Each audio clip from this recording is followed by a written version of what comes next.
3, 2, 1. All right. Welcome back to the Briones Pickleball Podcast. I'm your host, Jordan Briones. And in today's episode, we are going to be talking a lot about paddles. But before that, we have a special guest. You may have seen him. If you haven't been watching our YouTube channel, then you should be. But we got Jordan Yeager. Jordan. Awesome. What's up, man? Nothing much, man. Thanks for having me on. It's kind of like a dream, kind of like a box that needed to be checked. Yeah? Cool, man. So, yeah, this is Jordan Yeager. Again, if you haven't been watching our channel, all the most recent paddle reviews Jordan here has been reviewing, or you can refer to him as Yeager, because we don't want to get people confused here. Yeah. So, but we're gonna get to know Jordan a little bit today.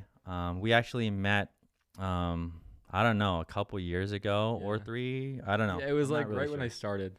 So it was like probably 2020 still, and that's right when I kind of get into it because all the tennis courts were locked up.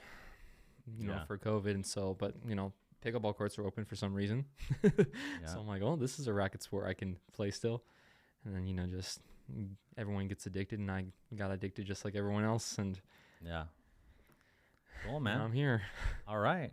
So like I said, in this episode, we are going to talk a lot about paddles and kind of just go through. Also talk about how the game has changed and a whole bunch of other things. And then at the very end, we're going to talk about nationals. Nationals in Texas has just finished, and we want to talk a little bit about that. Jordan is not just a random guy on the courts, a paddle reviewer. He's actually a very high-level player, and you can probably see from the videos. But we're probably going to have more content with him in it. But yeah, I would say, Jordan, you probably are the highest level paddle reviewer right now. What would you say? What would you say to that? It's so there's some pretty good ones. Okay. Pickleball Effect, he's solid. Okay. Forgive me, I don't know their names. I haven't been doing this that long. But then the guy that does rackets and runners, he's a solid player as well. Yeah, I've seen some singles points. Yeah, for sure. Chris, everyone knows he's a 3-5, so not. Yeah, we can't really put him there. Yeah, or Will, Shout out really quick to Chris and Will. They're actually friendly banter here. They're actually really great friends of mine. So if you haven't checked out Pickleball Studio, go ahead and check their channel out. They provide a lot of great content and tips, and also obviously great paddle reviews. Chris, thanks for all your help.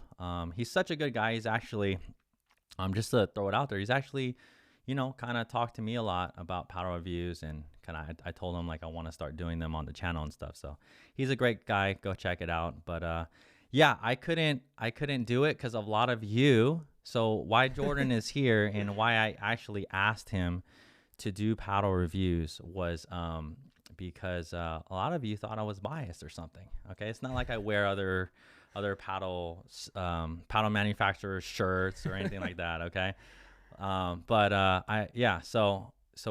actually talked to Jordan, probably how long? I don't know, 2 months ago, 3 months ago now. Yeah, 2 or 3 months. Yeah. And, so, Jordan is, doing our paddle reviews now on our channel. Just really quick, Jordan, how has that been so far? And what have you learned, in the past 2 or 3 months? Oh yeah, how's it going so far? I will say it's much harder than it looks.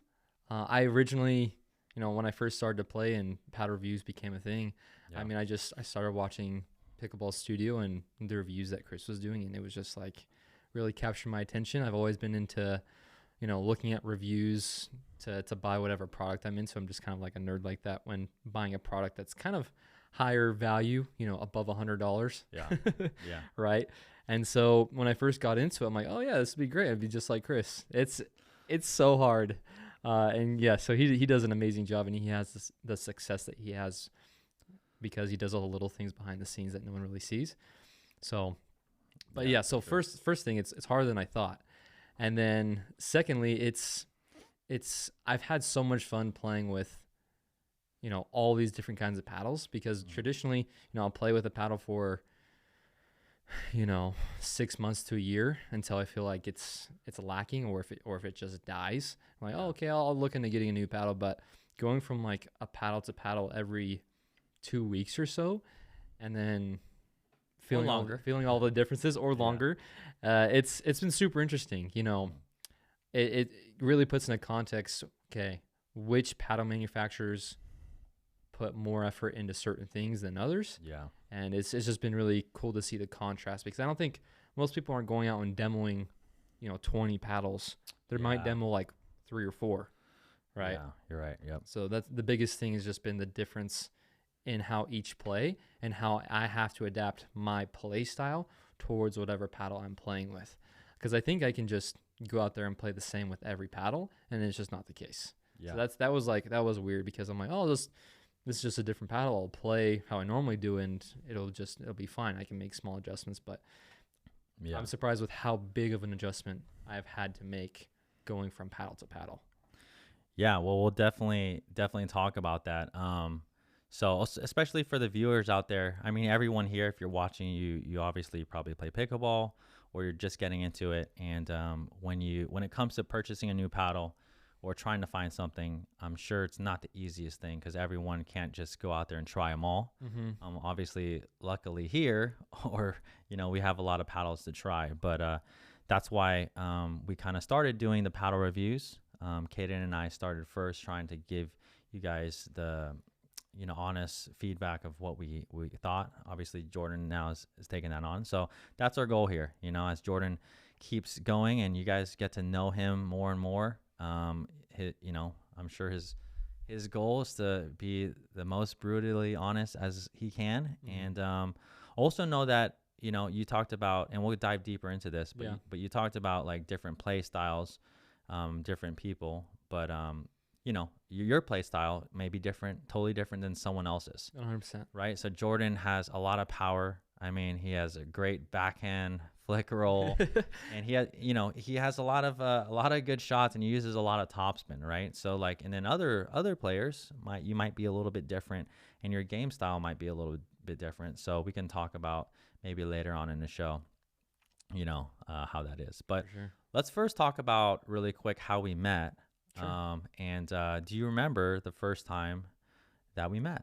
I do, because it was such a shock for me, because when I first started, I would look up stuff on YouTube all the time, and I first initially started playing pickleball, playing singles, and I was like, okay, I want to get into doubles. I don't really know.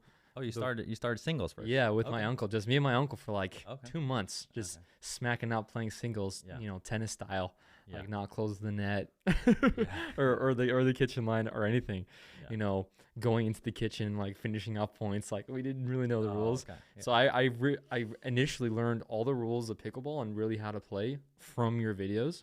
And when I first went to the courts that we have here locally and I saw you playing, I was like, oh my gosh, that's Jordan Briones. Oh, okay. So I was literally like a little fanboy, just because you're the pioneer of kind of pickleball coaching online on the YouTube space. And I saw you, and you were nice enough to, play a couple games with us, and you were giving us some pointers and stuff. And so the first time I met you, I've been playing for maybe 3 or 4 months. Okay. So that was 3 months in. Yeah. And I do remember now, during that time too, you were probably, what would you say, like 4-0, 4-5? I would not even 4-5. I would say I was a 4-0. Okay. Like a low level 4-0. Got it. So you definitely started above 3-5. Sure, absolutely, absolutely. I mean, I thought I was way better than I was. I'm like, dude, I go out and play in tournaments right now and win. Every tennis player is arrogant coming into pickleball. Yeah. And then they're quickly humbled. Yeah. Okay, yeah. So we met at Gilbert Regional Park, I believe. Yeah. I think I remember what court it was. It was on the south side. Yeah, it was. Yeah. So I did notice. I think I did notice out of everyone there, because on those courts there, it's not the you get a mix, right? Oh, There's yeah. 12 or 16 courts, and then there's total beginners to intermediates, and and I think. Did I move here yet, or was I planning to move? No, you had moved here, but I think it was extremely recent. Okay, extremely recent. I think you were there just to kind of network and get to know people. Oh, okay. Maybe try to pick up some people for some lessons. Yeah. So it was recent. Okay. All right. So yeah, I remember that. And then, but what I do remember is you had a lot of skill. And I asked for your number or something. I think I asked for your number. Yeah, you did. And then, what's funny about that is I didn't, I don't think until after that, I don't think we actually hopped on the court for a long time after. It was I think like months, like like a year and a half, 2 years. maybe. It was a while. maybe a year. I don't know. Was it that long? It was a long time. Okay. It was a long time. Yeah. Yeah. So obviously, like starting a new business here and stuff like that, I had to. You were very, very busy. Yeah, like do a lot of stuff, but always trying to find better players to play and drill with. So, I think I did call you up, and then I invited you here at some point, and then we reconnected there. So, yeah, cool, man. So you started you started off watching videos. That's cool. Yeah. And then, okay, so you got into pickleball, playing singles and stuff like that. And then, up until you started reviewing paddles with us, where was your game, and like, what was your like goals, and or I mean, were you just playing rec or? Oh yeah, so I have a group of like 18 guys that I play with on a regular basis in the mornings, like probably Monday through Friday. By the way, people would die for 18 players to play with. Oh, it's amazing. They're 18 players, all are in the 5-0 range, and one of the guys in the group actually bought a piece of property, like maybe like 2 acres, and he sunk down the courts like, I don't know, 5 feet, and there's 3 courts there, and there's nets in between. It's the dream setup. Like, I'm probably one of the luckiest pickleball players in the country with the setup that we have and the group that I have, and that, I mean, they're all like 40-year-olds, and I'm like the young gun out there, and they're legit all my like best friends now. I've been playing with them for 3.5 years straight, seeing them all multiple times a week for a couple hours a day. So it's been really nice. So my aspirations for pickleball, before you asked me to join, I was wanting to do something in the pickleball space. I didn't know what. I actually reached out to you with some questions about coaching. Oh, because I do remember that. Yeah, I was wanting to do some coaching on the side, just to bring in some income and just kind of get my name out there in the pickleball space, and then maybe try to start drilling more consistently and getting those reps in to try to go play in some pro tournaments. But then about maybe like a month and a half later, that's when you asked me to come and do these paddle reviews for you. Yeah. And it was an exciting phone call. I was pretty excited that you were considering me out of a couple other people, and so I'm grateful that I'm doing this. Yeah, dude. Yeah. So I gave Jordan a call. He was totally down. I did actually originally ask you about coaching a little bit, but I asked you, hey, what do you think you would more want to do? So yeah, and it worked out. I think the reviews are just gonna keep getting better and better. And yeah, on that note, you said you came from tennis, a little tennis background. Yeah. So what else did you play besides that? Or you said a little basketball, or no? I forgot. No, it wasn't basketball. I played soccer my whole life, from like probably 7 years old all the way up until I graduated high school. So like Anna Lee then, huh? Kinda, yeah. Our games are pretty similar, Yeah. No, but yeah, I played soccer from 7 to 18 years old. Okay. And a lot of the conditioning I had from soccer definitely transitioned into tennis and the footwork aspect of it, and then that transitioned into pickleball. I'm much more out of shape now than I was then, but yeah. Wow. Okay, so soccer and then tennis. Obviously tennis translate totally to pickleball, and we could talk a lot about that, but anything, I mean, Anna Lee is just amazing, and we're going to talk about her, talking about the nationals coming up. She triple crown there again. But anything from soccer specifically that you think that helped with anything to do with pickleball, anything? Yeah, absolutely. I think the biggest thing from soccer even into tennis and then pickleball is learning how to use my body to generate power. Because in soccer, if you just go up at a straight angle and you just go and just try to like kick it without having good technique or turning your body, your hips, it's not going to go anywhere. If you look at the best soccer players in the world, when they go to kick a ball, their whole body is coiled and then at a split second, then they explode and go through the ball. And that's very much so like in tennis and in pickleball. When you hit a drive or a serve, in order to hit it as hard as you can, you need to incorporate your legs and your whole body into the shot at the same time. And that's how top players in the world, tennis or pickleball, generate all their pace. You never see Ben Johns just making like a super loopy swing with just his arm and not moving the rest of his body. And so soccer taught me how to use my hips and my shoulders to generate power. And I feel like that's the biggest thing that transitioned into tennis and pickleball. Interesting. What about footwork though? For sure, footwork. Like I'm sure. I mean, soccer footwork is crazy, and the conditioning is obviously up there. But like anything footwork wise that you think correlates, or just maybe just getting the habit of moving your feet? No, absolutely. In soccer, the faster you can move your feet laterally, but also vertically, the better player you're going to be. Because if you have heavy feet and you can't bring your knees up quickly, it means you're going to be slow at running, and you're not going to be able to manipulate and dribble the ball as well. You're not going to be able to do as many moves or deceive people as much. And another thing is with soccer, you have to be able to have very like spatial awareness between, because I played defense majority of the time I played soccer. The position was sweeper. Just to let you know, I like know almost nothing about soccer. Okay, sure. So proceed. Okay, I'm sure 90% of people won't either. But yeah, go ahead. Sure. So I played defense, and so on defense, I was constantly watching the forwards coming down the field with the ball, and I would have to. And are the forwards the ones that actually kick the ball into the goal? Yeah, those are the ones that are playing offense and the ones that are trying to score. And my job was to try to stop them. Got it. And so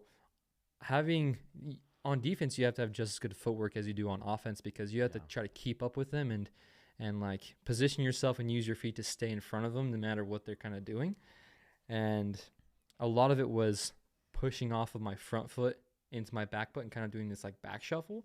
And when I think about it, looking at pickleball, when you're at the kitchen line and you kind of get jammed with a ball that's like deep on the line and you don't know if you should take it out of the air or not, having that initial push off of off of my left foot, creating that space, giving me time to either speed up the ball or play like a defensive dink. That's one thing I would say. Just the aspect of using my front leg and pushing off quickly to create that space for the ball is a skill that I have always had since little from playing soccer. Okay. Wow. Cool. I didn't think about that. Yeah. So I'm sure, I mean, Annalie, obviously high level soccer player and a pretty high level tennis player, I could assume. But yeah. Okay, cool. So yeah, tennis background. So that's Jordan. You obviously you mentioned kind of in the beginning of the show, you talked about how you when you were in tennis, you were really into tennis. Oh yeah. You used to watch tutorials and racket reviews and things like that. So maybe coming full circle, or are you doing it now? It's probably pretty cool then. Yeah, it is. It's definitely surreal to be like, okay, I would go on and watch all these racket reviews and stuff. Even though I liked the racket that I had, I would still go and watch reviews on different tennis rackets coming out just because I thought it was interesting. And so now that I have the opportunity to do the same thing and kind of take what I observed watching those channels and then try to apply the same things that I was observing from them into this, is really cool to try to figure out how to make the best possible and to try to replicate the success they had. Yeah, no, that's awesome, man. Okay, cool. Now how about we just get into some, let's talk about your paddle journey. Okay, sure. Okay. Yeah. So I talked about this a little bit. Will, Pickleball Will, check him out. Shout out to you, Will. On his channel, we did this quick interview, and he actually asked me about my paddle journey. And so mine, when I first started the game, it was about almost 9 years ago now. So obviously the game was totally different. Yeah, I actually started with the original champion by is it Pickleball Central or Pickleball Inc. or something like that. So I started with that original one. It was graphite and it was honeycomb, and but it was very sweet spot wasn't that great and stuff like that compared to what we have now. Sure. But then I went to a company that no longer exists, and then I went to I was playing nationals with the paddle company that no longer exists, and it was called Evo at that time. And then that is when that was my first nationals. That's actually when I was playing Kyle Yates. Sure. And if you don't know who he is, he's a legend of the game too. He plays MLP still, I think. But Yeah. anyways, I got sponsored from that. The owner of Engage, Robert Elliott, actually saw that match and saw something in me. So I then I was with Engage a long time. And then obviously the likes of like Ben Johns, he was with Engage. Yeah. It seems like Ben kind of was involved in every new paddle release. Yeah. If you viewers don't know that, it'd probably be interesting to get him on the pod sometime, because we talk about Engage helping make the first kind of like a carbon 3x kind of shape paddle. Sure. Yeah. And that was the Engage. I'm blanking out right now, but that was like Elite Pro. Okay, and then he moved on to Franklin, and now he obviously has helped develop the Hyperion. But I was with Engage a long time, obviously playing with different paddles, and then with Selkirk now, obviously. So I just wanted to kind of, that's kind of like my paddle journey. It's looked a little bit different now. Jordan, you are not sponsored. I am not sponsored. Okay. Yeah. Not a sponsor, but he's not sponsored. And Jordan, why don't you tell me, even if you play with the paddle a little bit, what was your very first paddle in, when is it, 2020 when you started? Yeah, 2020. Okay, so let's talk about your very first paddle all the way up until the paddle that you play with today. Sure. Well, if we're talking like very first paddle when I was playing singles with my uncle, it was just like the Monarch paddles you get from like Walmart. Monarch. Yeah. Oh, okay. Like the Walmart ones you get for $50, and then so I was playing with that, and trying our best to play singles with it. We didn't really know any better of like the difference a paddle makes. We're like, oh, it's fine. Like it's just a plastic paddle. Like how big of a difference could it be? And then I soon found out, and it's funny that I thought that, and now this is what I do all the time. And then I went to Paddle Tech. Okay. And I think I used the Tempest Wave. Yeah, I used the Tempest Wave for a while, and then from that I went to the Gearbox. It was Gearbox's first honeycomb paddle. It's green. Got it. So not their like original. Yeah. Like after that. Yeah. Got it. Yeah. And then I went to the original Electrum, the square one. The standard shape one. That was like one of the first paddles that had raw carbon fiber in it. Okay. That like people were saying was super illegal and stuff. I don't even think it's on this wall. Not that one, right? Not that one. Okay. Yeah, that's the second version of that. Okay. And so from that square, the original Electrum, then I went to the Electrum Model E. And I was with that for a super long time. I'd say I played with that longer than any other paddle. Yeah. And what did you like about the Model E?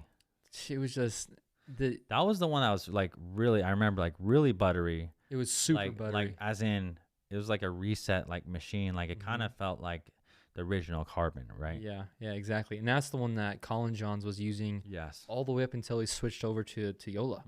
It was that exact paddle. And so it was just so buttery. And me learning the game from tennis, I mean, I had plenty of power, like being super into tennis. And so the soft finesse game of pickleball was something that was like very different for me. And that paddle really helped me learn that side of the game. And at the time that had the most amount of spin out of any other paddle. Yeah. Which was a big deal for me coming from tennis, because I have a semi Western forehand grip, and I was trying to use that same grip for all these different pickleball paddles, and it would just go straight to the net. Yeah. And that was the first paddle that actually gripped the ball enough to where I could have a somewhat similar kind of tennis ball kind of top spin dipping into the court. So I stayed with that for a really long time. Okay. And I initially switched from that because the grit on that Model E just wore out so fast. Like within a month of playing, it was a significant difference from out of the box to a month used. Got it. Yeah. And from there, I actually switched to the Selkirk Project 003. Oh. Okay. And so that was like another really soft paddle, but that Yeah. one was like too soft for me. Yeah. And so at first it was like, oh, this is awesome. Like it's even softer than the Model E. But at that time I was a lot better than I was when I originally started with the Electra Model E. Mm-hmm. And so now I was looking into getting like more aggressive, more power on my shots. And I was trying to be aggressive with it, but it wasn't doing anything for me. Yeah. You know, I was trying to hit harder serves, harder drives, and I just wasn't getting the results. I was swinging as hard as I can with all of my body, and it just felt like it was kind of just poofing over the net compared to some guys using different paddles. Did you? And then you're talking about that's after lead tape, like even with lead tape. Yeah, even with lead tape, and lead tape made a big difference, but even still, and so from the 003, that's when I switched, and that's when thermoform paddles kind of came out. I'm like, oh sweet, I want to check these out, and so I actually got the Legacy. That was my next paddle. Okay. And I was playing with that, and it just felt, the spin was nice and the thermoform was nice, but it was just like too jarring. The sweet spot didn't feel that good for me, and I might have just got a bad one out of the batch because I initially bought that after watching Chris's review on it in Pickleball Studio, and I got it, wasn't that impressed, and that's when I got the 6-0, and I've been playing with the 6-0 ever since. Okay. All right. So you went from, sorry, what was it before? It was Monarch to Paddle Tech to Electrum, then to 003, then to Legacy, then to the 6-0. And even with and we won't spoil it for everybody here, but we are coming out. We're working on or we as in Jordan is working on a top 5 paddles of 2023. So expect that. This pod is probably going to go out, so expect that in the next week or so. But we're working on that video, and to not give it away, we won't give it away. But you're playing with your favorite paddle though is still the double black diamond. 6-0. What do you like about what do you like about that paddle? And by the way, all of those of you watching asking about a lead tape video, we have to actually me and you, Jordan, gotta work on getting that out. But what do you, let's just show really quick. Sure. You can, and when you're talking, you can talk to this camera here and kind of show. Oh, gotcha. But where do you so let's show them where your lead tape setup is. Okay. And then let's talk about what makes this paddle one of your favorites, at least. Sure, absolutely. Well, it has a hybrid shape, so it kind of tapers ever so slightly at the top, and I think that makes the sweet spot just ridiculously. It just makes it ridiculously big. So it's extremely forgiving when you're on the defense and the other team is being aggressive and you're just trying to stay in the point and dig out balls. It's super easy because, I mean, you can hit it on the frame, like on the outside of the edge, and it doesn't feel like it's like, oh, that's a miss hit. Like it will still have enough energy to go get the ball back over into the court. So it's a big sweet spot. Huge sweet spot. It has good spin and what else? And it has really, really nice pop. It's not like, the thing about this paddle as paddles have come out, because this was kind of earlier in the year this came out. And so as paddles have come out more and more, I mean, there's some paddles out there that are more poppy, like the Gearbox, like the new Gearbox Pro Power. But this does everything that you want it to do exceptionally well in every single category. Like this beats most paddles in every category. Like when dinking, this is one of my favorite paddles to dink with, even out of control paddles. Power, it's still like top 5 maybe for power, and then with like resets and just control, it's like top 5 in every single category in my opinion. And so you take all those things, and there's not a single weakness in a paddle. It just gives me a ton of confidence when I'm playing, and I feel like confidence is the thing that makes the biggest difference when you're in like clutch moments, where you can just kind of just trust in your equipment and your paddle and the way you play to perform the way you need to. Because if you have a paddle and it's not giving you confidence, you're second guessing the shots you're going to hit. And if you have any kind of second guess when coming into like, okay, I'm going to hit this shot, or if you're not confident hitting a shot, it's almost never going to work out. Yeah. Yeah. No. Yeah. Good. Good. So, yeah, it gives me tons of confidence when playing more than any other paddle. Yeah. No, that's good, man. I actually haven't spent too much time with it at all, but I've hit with it a little bit. Yeah, it's a really good paddle. Let's quickly talk about your lead tape setup. Yeah. And then you can kind of show in that camera. Yeah. So, or you want to talk about it? Sure. Yeah. Go ahead. So I have it right here for a specific reason. So I actually got this lead tape setup from Ben Johns when he was doing his lead tape setup video, and he said something that it makes tons of sense, and he still does it. But he puts a lead tape near the throat of the paddle because he doesn't want the swing weight to decrease or increase, because he wants his hands to still be fast to the net, but he still wants added stability for the paddle, and he wants the paddle to have a bigger sweet spot. And so when you place it down here, it still gives you that stability, and it still makes the sweet spot even larger than in what this already is. And I mean, if you pay attention to every single pro pickleball player's paddle, I would say 90% of them have lead tape on their paddles. Yeah. And they're picking the exact paddle they want to play with from their sponsors. Exactly. And they're still customizing it to be heavier. Yeah. And again, I guess what I would say is, so you can see right here. So what was this? Maybe 4 inches or so? It's about 5 inches. Yeah, that's what I measure. And then from the throat, it's about an inch from the handle.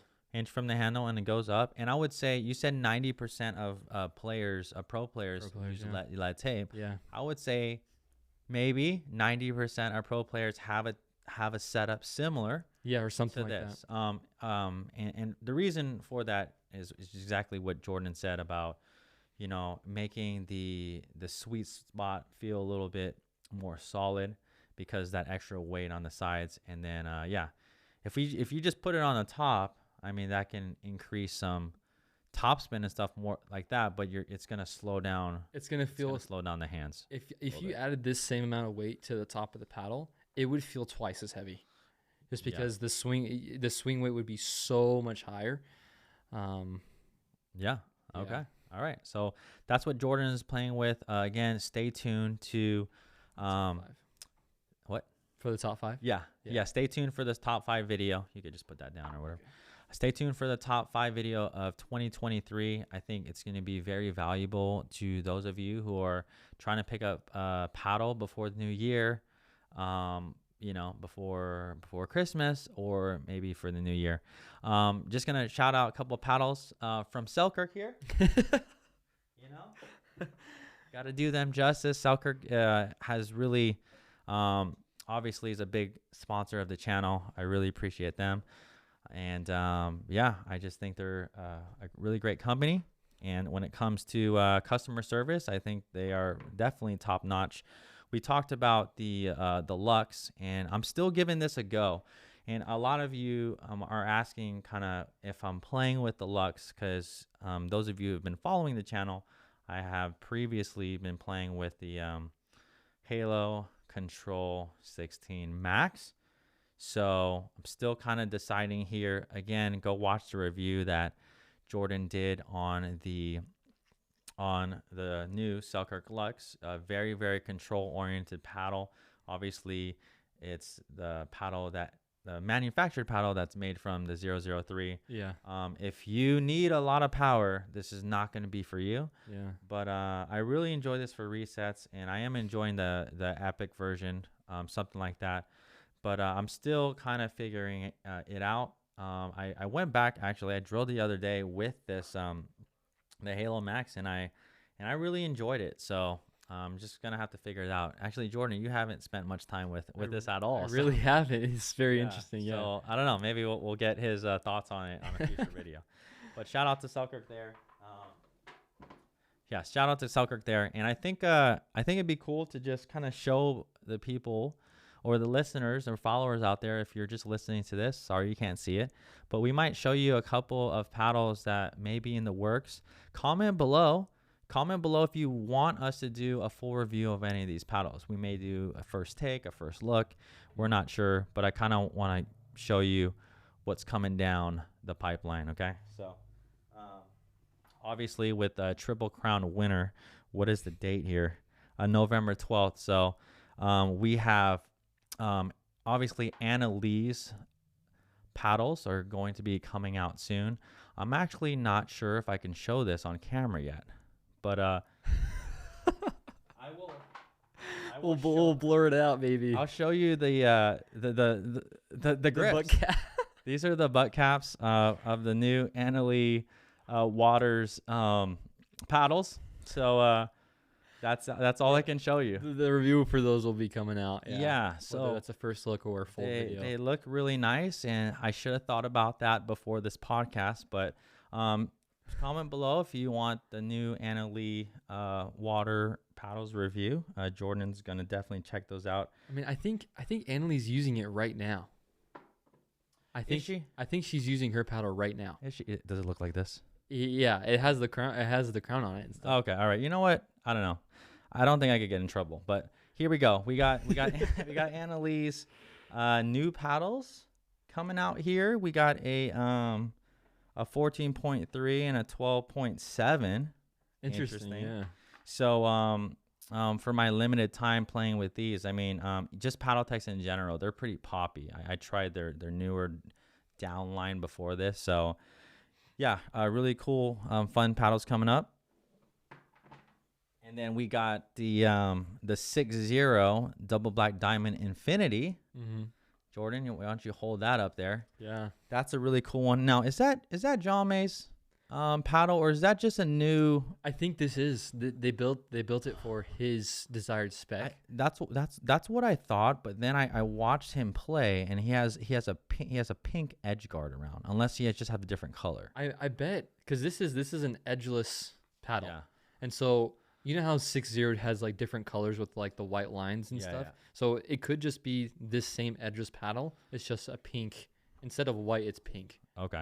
So all right. So to our knowledge right now, obviously 6-0 is Jordan's one of his favorite paddles right now. Yeah. This infinity, man, you're gonna have to try. Yeah, I will. And have to see how that is. I haven't always been a fan of edgeless paddles, but I'm sure it's gonna be great. I mean, Chris from Pickleball Studio played with it a little bit, and he also really likes the 6-0 double black diamond. He said for an edgeless paddle, it's really good. Okay. So okay. we'll see if that's true. All right, we'll have to take his word for it. Okay, and then we got the new. This has kind of stayed under the radar here, right? Even Chris and Will kind of talked about the new. What do we call this? Basically, it's a new Hyperion series with the core and basically the Perseus in the old Hyperion shape is what I gather. And yeah, they have a 16 and a 14. It's called the C2. So that will be coming out. And for any of these paddles, any reviews that we do, just, use our discount code Briones PB. That really helps out the channel. But if you guys want an update on this paddle, go ahead and leave a comment below. And how much time have you spent with the original Perseus? You hit it a little bit, right? Yeah. So I bought the original Perseus.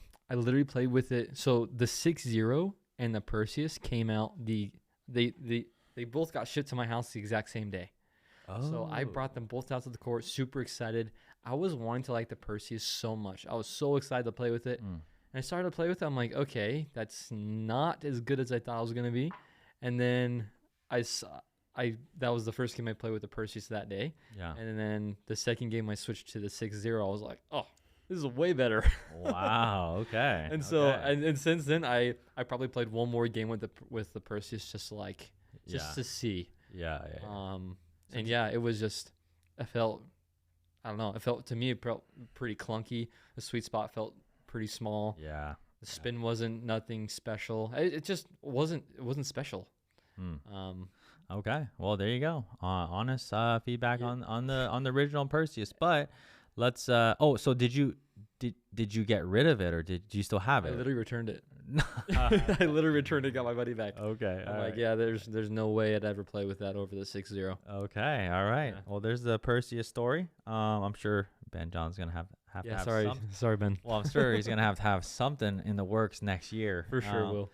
But then we got the new move-ins, the new move-ins here. The move-in 13S and the move-in 16X, and these, per other reviewers, have gotten some really good feedback.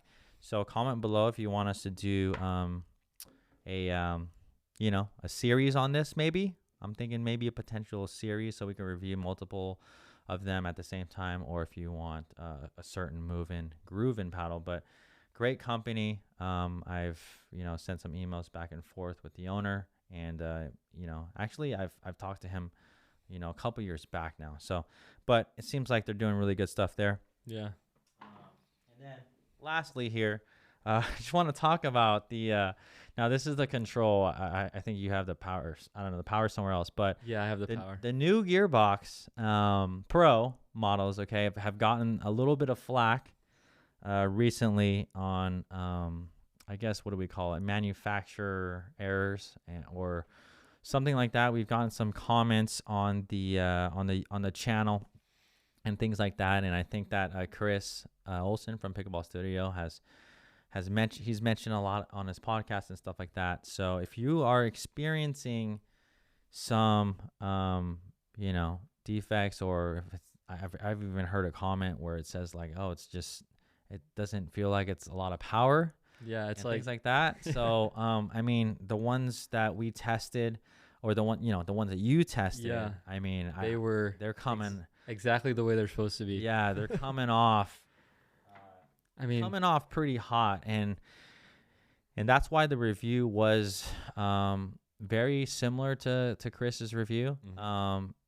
It's a great, it's a really great paddle. So I just hope they clean that up. I think Rafa, I've actually known Raphael, the owner of Gearbox, for quite a while now. So shout out to you, Raphael. So I'm sure that they're going to get paddles squared away with the ones that didn't work out to be good and things like that. For sure.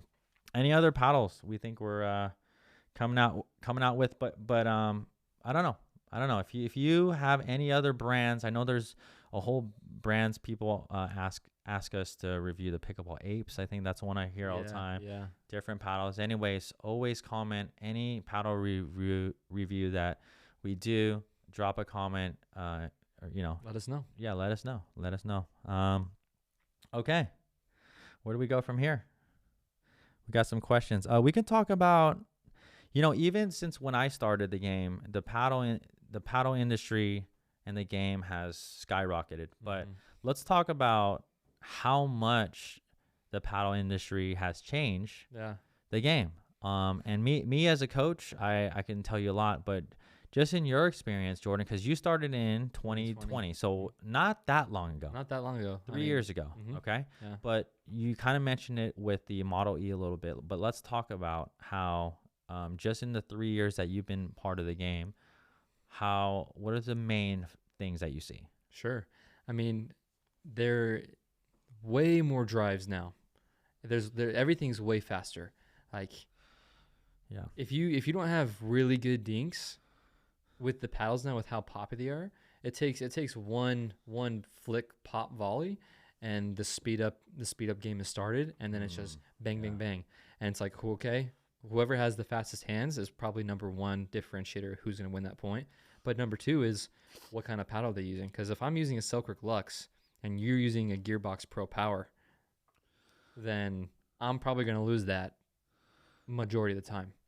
Yeah, when it comes to that particular scenario. And so everything is just faster now. If you look at the pro game compared to like even 3 or 4 years ago to now, it's way different. I feel like pros used to speed up the ball even more than they used to at the pro level, because the ball was moving slower, and it's just now if you get a counterpunch from a pro player, it's pretty much over. If you don't have a really good speed up spot location, if you're going for this chicken wing shoulder and you miss a little bit this way and it's at their chest, it's gonna be right back on top of you before you can even really react. Yeah.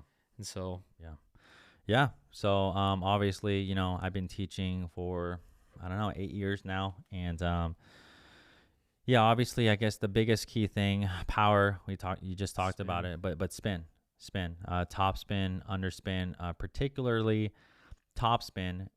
When I started the game, I don't even know honestly if there was any. And I say that obviously, right? There was players hitting some sort of topspin and things like Hmm. that. But you go back to now I haven't even really um, I started in early 2015. So when you look at like the footage from like 2012 Hmm. and you look at the championship Yeah, matches in yeah. there, it's It's so different. very slow. And there's not a lot of topspin. Everyone's lifting. There's some slice, Hmm. but I think topspin really has changed the game. Obviously, like today, two-handed backhands, huge part of the game. Not just in the women's side, but in the men's side. We're seeing it especially in singles, not only in singles, in doubles as well. So if you do not know how to hit topspin, you're definitely going to cap yourself. And that's why in the 2-day intensives I teach and things like that, topspin is things I get is one of the areas that I get asked about a lot, how to create it, how to hit it. So yeah, so that's obviously I think a big part. And like you said, the speed. So Yeah, top spin for sure because it changed the game from, if you want to hit it hard, it's just flat, to now the ball is aggressively dipping into the court, and you can hit serves way harder. Like the spin and the power are like a combo, yeah, and it's just like, yeah, and you see some of these pro players top spin like third shot drops. yeah, They shuffle around, they run around their backhand, and they have this freaking crazy whip, and especially in singles, you're like, oh, they're gonna hit a passing shot, and they hit this like crazy looping yeah, third that lands in the corner, then they close the kitchen and they just mop up the point. yeah, So I would say, yeah, to your point, I think spin has changed the game more than power has. yeah, yeah. So hopefully, I mean, not hopefully, we know the game's going to change more and more. I think as the paddle technology kind of keeps evolving, we're going to see the game evolve. And that's the next question, I guess, Jordan. Where or what we're gonna bring that up. Yeah, So like paddle tech, like where do we see it going from here? not the And company, yeah. just like Oh, there you go. Not paddle tech, but paddle technology. space tech. Where do we see it going from here? What can it do? What do you foresee, Jordan?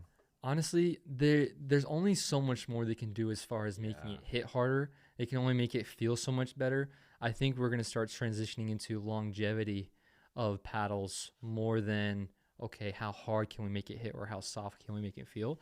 Because right now, if you're playing aggressive pickleball, 3-4 times a week, you're gonna be running through paddles 3 or 4 months, and then you got to get a new one, whether it delaminates somehow, or something happens with the core, or the grit on the face is just so different that you're not able to hit the same shots as you did before. Yeah, and on that, talking about paddle wear, delamination, I think the delamination issue is getting resolved for the most part. But on paddle wear, most of you listening right now, I would, even when people are like looking for paddles and stuff like that, I would say the majority of players are not going to wear their grit out Yeah. as fast or as they think. So even when reviews come out and things like that, or comments are out there saying like, oh, the grit wears out or whatever. I mean, I use the same paddle I teach all the time. for a long time, and I don't see that big of a difference. I think if you're playing at a really high level and your technique allows you to get a lot of spin, yeah, you're probably going to go through paddles a lot more. But for the average person, I don't know. I guess I'm the kind of line of thinking like I don't think that they should worry about it too much. Yeah. But what are your thoughts on that? I totally agree. I mean, with the 6-0 I was playing for a while before it kind of started, it was like good, and then all of a sudden it had like a pretty sharp decline.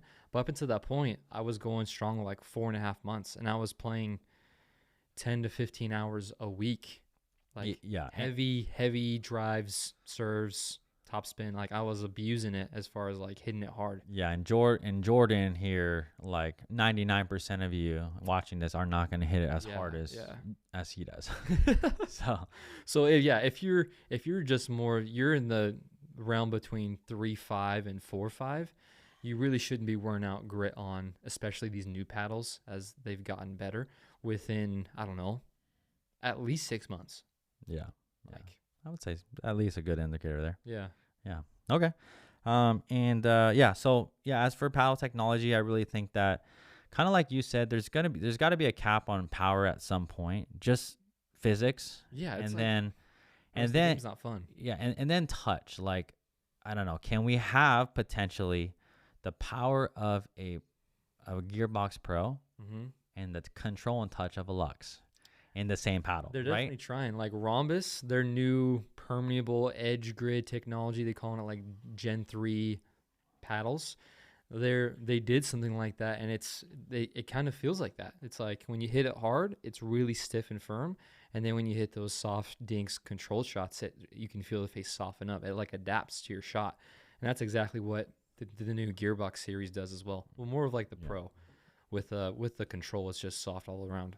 Yeah. So yeah, I guess we'll see how the game evolves with that. Let's see. We had other questions on here. How a paddle can change the outcome of a game? I mean, you kind of alluded to that a little bit. Yeah, like if you have one pro player, like let's say you gave Ben Johns a Walmart paddle against JW with his preferred paddle, I don't think Ben Johns is gonna win with the Monarch compared to JW with his. You know what? That would actually be a really good experiment to see, like how or what tournaments Ben can win with and then keep lowering the tier of paddles. Yeah, you're like Gen 1, like wooden. Like how sucky of a paddle can you use and still beat everyone? Yeah. But paddles, obviously, at some point, they have a lot to do with performance. Absolutely. And again, we're talking about peak performance at the highest level. And that's kind of the thing, too, with all of you watching. It's like, they're like a Gen 1 carbon fiber, thermoform, whatever, then to Gen 2 to Gen 3. For the average player, that's not going to move the needle in your game. You know what the move is? The needle you need to move is you might need to get proper coaching. Okay, maybe sign up for a 2-day intensives. Link in the description below. No, but seriously, I think that technique, footwork. But I say that because it's the truth, and I think at higher levels, I mean the margins get smaller and smaller. Absolutely. And obviously, I think it's way more evident there. For sure, I would say invest into getting better coaching before invest into getting a better paddle. Like if you want to spend $250 on something, and if it's between a paddle and coaching, pick the coaching because that's going to be with you for forever. And a paddle, I mean, you can like a paddle, but then it's just whatever. It's not going to make you play better. The knowledge you gain from a really good coach is going to it's not even comparable. The knowledge you get from a really good coaching session, 1 or 2, compared to getting a new paddle. Like it'll probably feel better, the paddle wise, but you're still gonna have the same awkward shots that you've been trying to figure out. Yeah. Like the only difference between a pro player and you guys is the knowledge of how to execute certain shots and when to hit it. That's it. Knowledge is the only gap, and you only get that knowledge by either really paying attention and watching pro players' shot selections, or you go and get really good coaching. Yeah. There you go, everyone. You heard it here. Yeah. Let's talk about most of the kinds of paddles pros use. Yeah. I think that something like it's on the bottom here, but something like the Lux, okay? And as much as Selkirk, great company, like for the Lux, for example, besides Jack Sock, I don't see anyone really using it, and I'm going to tell you why, but they're going to probably use some other. Now, Pesatione, I think, is using it, but he has a lot of power too. He has ridiculous power. He probably hits the ball harder than anyone else I know. Like him and Daniel De La Rosa, I think they are Yeah, yeah. the top for Yeah. how hard to hit the ball. So again, when you just talked about how the game is getting really fast at the highest level, the margins are really slim. You talked Yeah. about like a little lifted dink is going to be a little pop there, here and there, and then when that hands battle ensues, even if your hands Mm-hmm. are faster, Yeah. maybe. Yeah. I mean, you give maybe Ben Johns a Lux, Yeah. right? He's not going to be able to counter Can't finish. Yeah. the same way, so that when it comes back to J.W. Johnson or whoever is on the other side of the net, Riley, then the counter is not going to be as aggressive, and then he could find himself in a situation. Mm-hmm. But that doesn't mean that. Also, again, like we're talking about pro players here, right? If you are a 3-5, and I kind of see this all the time. What's really funny is a lot of the pros, they play with, now Selkirk signed pros. Let's talk about that. Yeah. They play with a Power Air right now. Power Air and Victa. We got Catherine Peranza. We got Dylan Frazier. Or like the 002 with like. Or the 002. Like Ignanowicz and McGuffin. Yeah, so we have like pro players like that playing with very, very poppy paddles. Caden Nemeth, he plays with the Power Air too, but their technique is so solid and their touch is very, very good. That they can control it. I actually have a lot of 3.5s that come through trainings with me, and they actually use the Power Air, and that's actually something I actually don't recommend, like a paddle like that. Yeah. For a beginner, 4 3.5s or below, but for 4.5 plus, I think that if you have a good control and you're working up your speed up game, or you're working on your counter game, like I think then that's a conversation to be had. But I think at lower levels, having a paddle that you can control the best way possible, because your controls are already still getting there. When you're lower level, your whole goal is just to stay in the point. Like, you just want to, who can be the most consistent is going to win at the lower levels. You're right. Totally right. That you're not going to hit very many winners at the kitchen line or even off a drive when you're a 3-5 leading into a 4-0. It's just not going to happen. The people that can stay in the points and be most consistent is going to be the people that win at that level.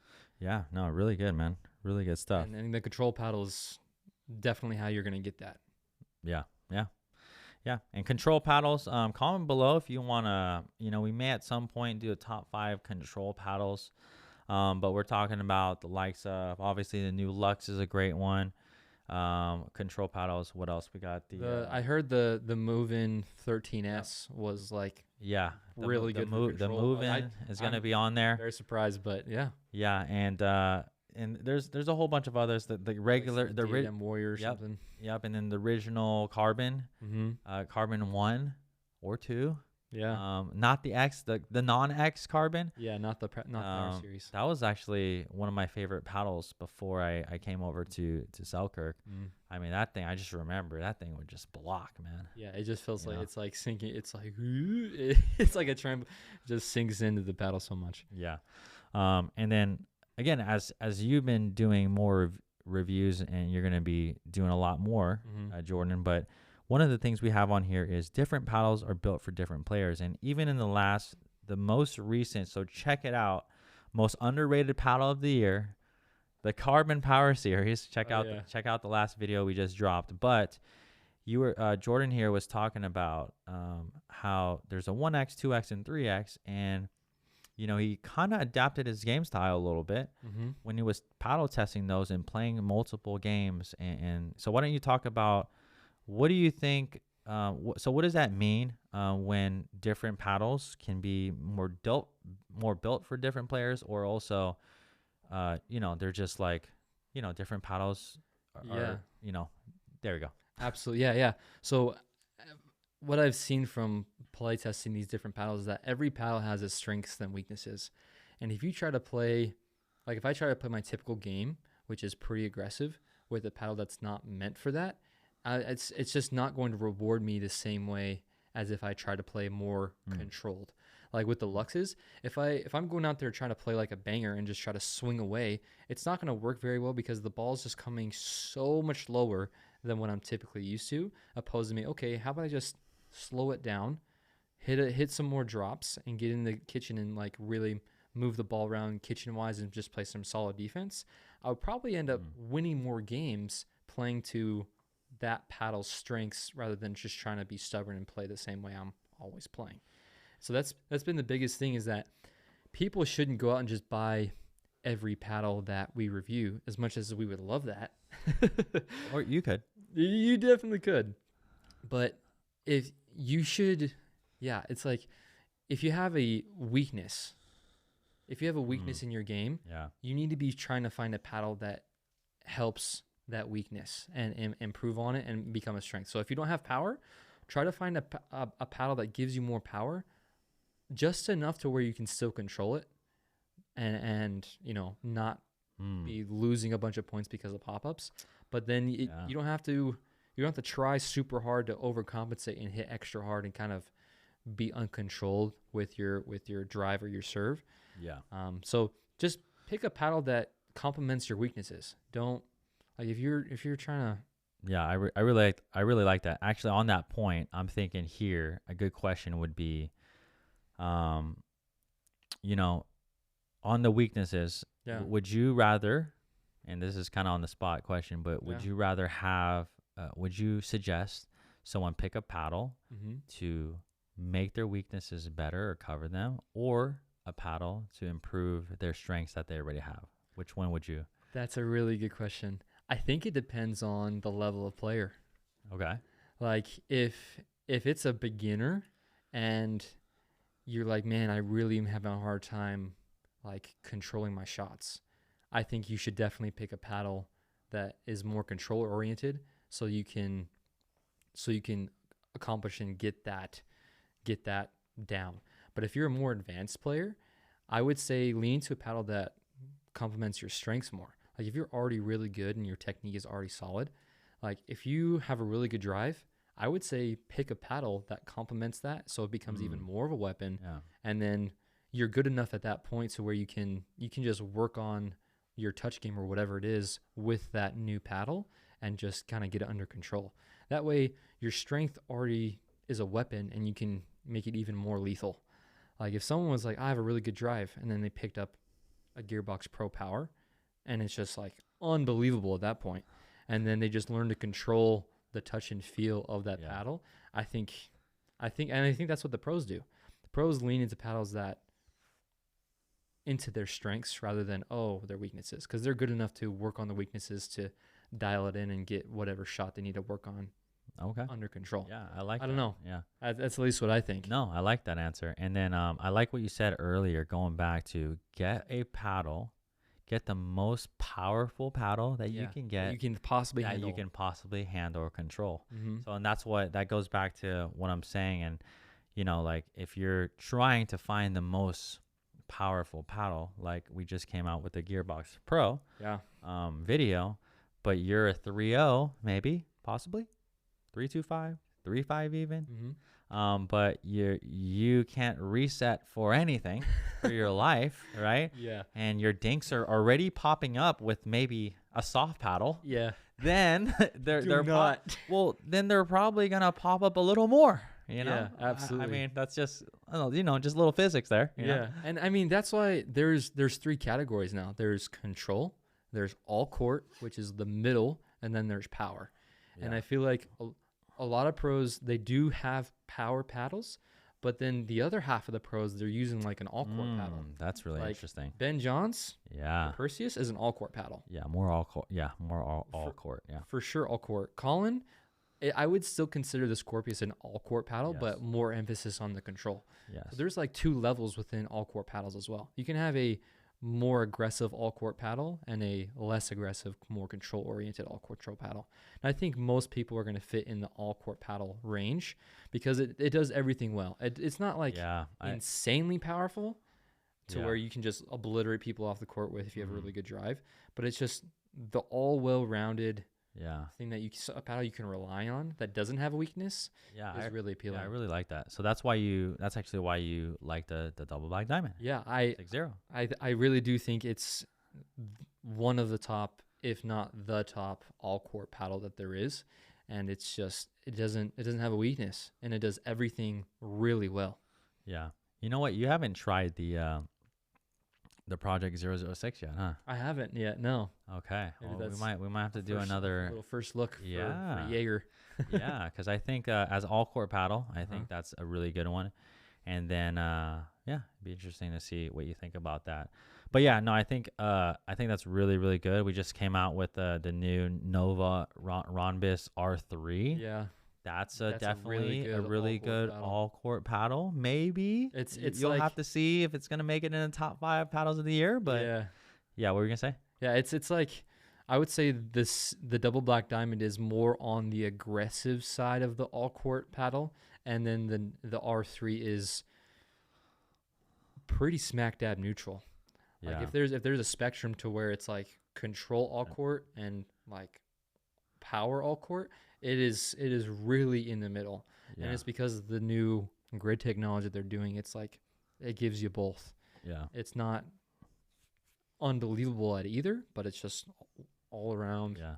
really good. No, yeah, you're right. Yeah, you're right. Now that I think about all the pros, they're playing with the most powerful paddle that they can, like, that exists, or more all court. So yeah, like Anna Lee, like let's look all top pros. Anna Lee Waters, we got the we got the paddle tag. That's probably gonna be more all court. Yeah, and then Right. like even someone like Zach Wilson, he on the PPA. Wait, who? Zach Wilson. So he's kind of like a sleeper pro. He's like Zach Wilson. Yeah, he's unbelievable, and he does really really well in MLP, and he's been doing really well in PPA recently. But he plays with, I think it's Carbon made another version of the paddle form. It's like a 12 millimeter 1X. Oh no, you know what? I heard that's Thomas Wilson's. Not Zach Wilson, not the quarterback. Wilson. Okay, I was Thomas- like, okay, Thomas, Jordan's yeah, really too much confused football. right now. Okay, yeah. Thomas Wilson. Thomas no, Wilson. everyone knows who Thomas Wilson. Yes. You're like, who's Zach? No, we got a comment actually on that. I think today or yesterday, but yeah, they made him a 12 millimeter paddle, and just for more, because again, Thomas has already great hands, great control. He probably wants something a little bit thinner for those hands battles at the elite level. And then you have like Riley Newman with his Takea paddle, and even before Takea, he was using Gamma all court paddle. Then you have like J Dub with his Franklin all court paddle. Yeah. So there's I would say like half the pros are using all court, and the other half are using power paddles. I mean, Yeah. Interesting. name one pro besides Jack Sock, and he hasn't even played many events recently. He's like a pro technically, but Yeah. Here's my little hunch. I honestly think that Jack Sock's going to do very well. I don't know what his training regimen is going to be, but I do see him playing with the Lux. But if he really takes it seriously, I have a feeling that they're going to make a new paddle for him specifically. Next year. That's going to be more on the all court side. Yeah. That's my hunch. I would agree very much, because once again, he came from tennis, so all power. That's all he's ever known his entire life, is just smash the serve and smash forehands. And now he's getting into pickleball. He struggles with that touch side. From tennis his whole life, it's just muscle memory to hit the ball hard. But as he continues to practice and drill, he's gonna start getting the touch down, the pickleball touch. And once he gets that down, he's gonna want, okay, I can play with something with more pop and more power now. And when he gets the paddle of his liking, I mean, he could easily have the hardest forehand on tour. Yeah. I mean, he had one of the hardest forehands in the world for tennis. Yeah. So I mean, yeah. Yeah. Okay. Well, there you go. Everyone, comment below if you want to see Mr. Yeager here being some more podcasts, or maybe we do a monthly, or we do some sort of kind of like paddle talk or something. Comment below if you want to hear the upcoming paddle reviews that we have going on, kind of paddle news and things like that. Now let's get right to nationals. That just ended. Caden actually went over there. I gotta check his results. I know that he made it to the main draw, but Nice.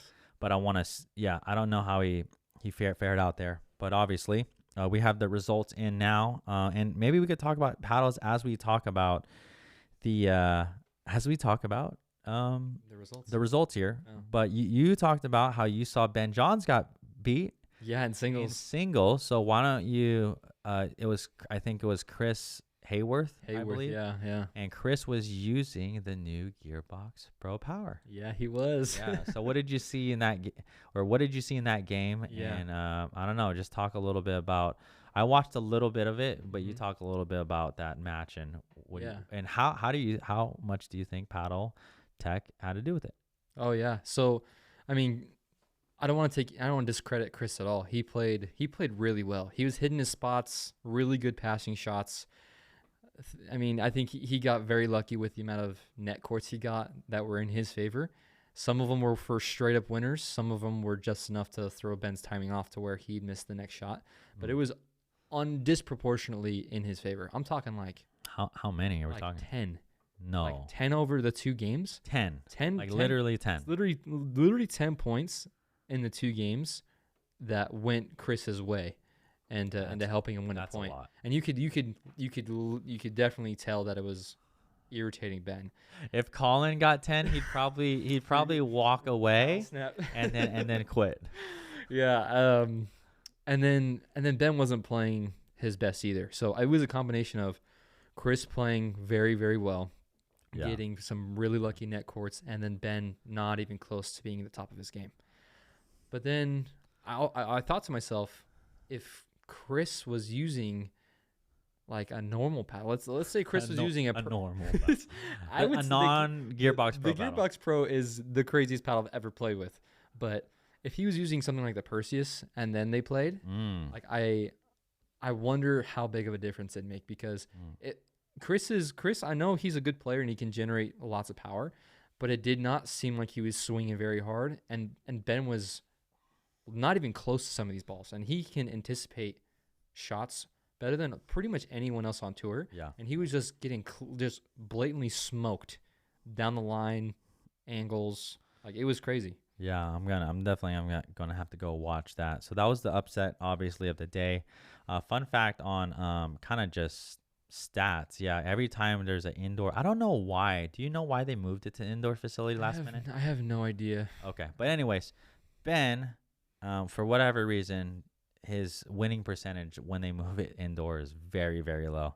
For whatever reason, it's kind of just bad luck. I know the courts play a little differently indoors than they do outdoors, but I mean, it's marginal. Like no, it shouldn't be a thing, but I don't know. Maybe it's just mental. I don't know. We'll see. But congratulations right here from USA Pickleball to J.W. Johnson as the BioFreeze USA men's singles national champion. So obviously talking about paddles, all court, kind of with the Franklin there. And then he beat Jaume Martinez Vic, who is obviously a really great player, tennis player, up and comer, and he's playing with the 6-0 with his new one. We just talked about the new Infinity double black diamond. So actually, Jaume has been. I think that's how you say it.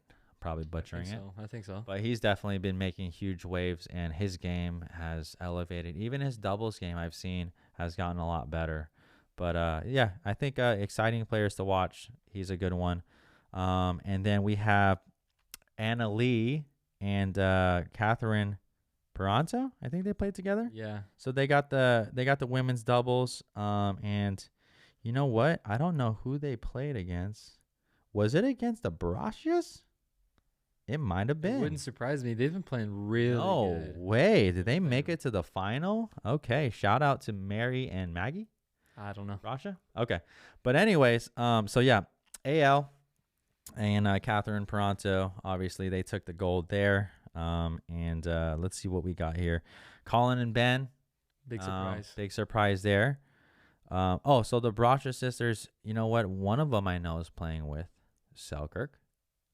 I think the Power Air, if I'm not mistaken. Yeah. I'll have to go look into that. But surprise. Catherine Power Air, so Power Paddle. Then we got Annalie Waters, her paddle. I would say more to the all court. Yeah, but all court power though. All court power. It's in that realm. Yeah, maybe we make like a tier list. Yeah, I think that'd be cool. We do something like that. But we got the, what is it called? The brothers here, Ben and Colin. And you know what? Who did they play here? I could just quickly do this. But Ben and Colin, obviously the Perseus and the Scorpius.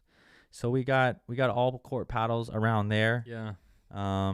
And wow, they look pretty excited there. Sorry, I'm not showing any of this, but yeah, Nationals a really really big tournament of the year. It's a big deal. It's like a Grand Slam. Yeah, really big. Yeah. So that's that. And then we got Ben Johns and Annalie Waters, surprise for the mixed. That's not new. Yeah. I think anytime Ben doesn't get a triple crown, he's just like so irritated. Yeah, well, yeah, he lost the single, so he couldn't get it. But Annalie, so he obviously won with Ben. Surprise. But it says here that via Carvana PPA Tour that Annalie Waters saves 4 match points to pull off the come from behind win, claiming Nationals women's singles title and another triple crown. That's insane. It's the biggest stage in pickleball, and to be down 4 points and to have the mental fortitude to come back and win 4 match points. 4. That's insane. 4. So that's insane. Yeah, Annalie, elite soccer player. I mean, elite tennis player. I don't know what the women are gonna do. She's literally 16 years old, and no one can touch her. Yeah, I mean, you can literally have an argument, right, of the next decade. Yeah, being kind of like, well, and then you look at Djokovic from tennis; he's 36, so you can say maybe the next 2 decades. I don't know. Like, there might have to be a really good female pro tennis player come and just like be obsessed. Yeah, absolutely. Because now pickleball has money. Yeah. With the insane contracts from MLP and the PPA, like you're going to see lots of really, really good talent from tennis and from other racket sports like racquetball, badminton, ping pong. All those things translate. And I think the level of entry is going to get a lot higher into the pro game now that there's more money involved. Yeah, it already is. And whoever's going to take down Annalie consistently on a consistent basis in the future, and I think that is coming, by the way. I don't know how long. It might take a while, but you're right. It's going to take a while. You're right. It's going to definitely be a very, very high level tennis player that's going to be 100% committed. But Annalie, for now, we crown you as the GOAT. She's the female GOAT. She hasn't lost a single time this year. I don't know. That's what I heard.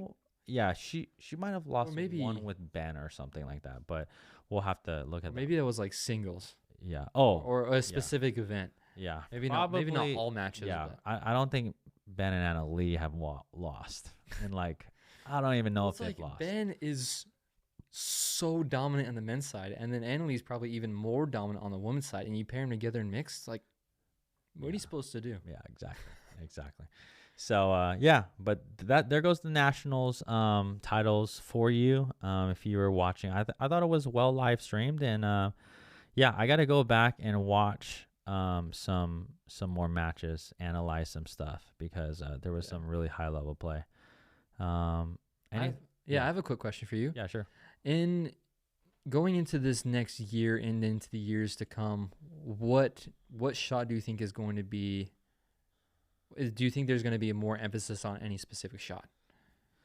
Yeah, good question. Let's see. Yeah. You know what? Putting on the spot, that's a tough one. But if I were to guess, I'm going to go. Now, Zane Avertil thinks a tomahawk is going to take over the game. I don't agree. So shout out to you, Zane. But I don't quite agree. I'll tell you 3, and they all revolve around the same thing. Okay. Two-handed topspin drops, two-handed topspin dinks, and two-handed speed ups. Yep. So just to be on the spot now, if I had some more time to kind of think about it, I think that there's probably some more. But we've seen that transition from the forehand side. Absolutely. Topspin drops, topspin dinks, and then speed ups. But I think you could even see Ben kind of messing around with it, and not even messing around with it. In singles, you can see him topspin dropping all the time. With topspin now on two hands, and then you also see, what did I say? Yeah, topspin dinks. I saw him the other day throwing some in. Okay, yeah, so a little backhand flicks, and then so again, it's just everything's leveling up from here. So at the program game right now, just how it stands, you can, I would say, I wouldn't even say, 99. I don't know, 90% of pros or more attack better from their forehand side. Absolutely. 100%. Absolutely. Not 100%, but like really 99. Besides Riley, Yeah, and maybe a couple, because right? the go-to play is third shot drop to the backhand. Yeah, Like not to the middle, to the person playing on the left. You're gonna drop to the backhand. You're gonna close the net, and yes, they're gonna get to the kitchen.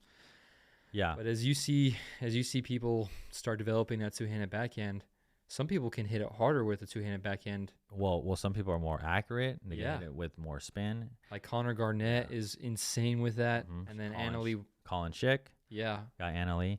But anyways, I think as the gap closes with we got even at the pro level, right? It's not just amateurs. Yeah. Amateurs, their forehands, most of them are way better than backhands. But at the pro level, right, their forehand attacks, drops, dinks are here, and then their backhand is here. So I think that it's going to, I think the two-handed backhand is going to be so necessary.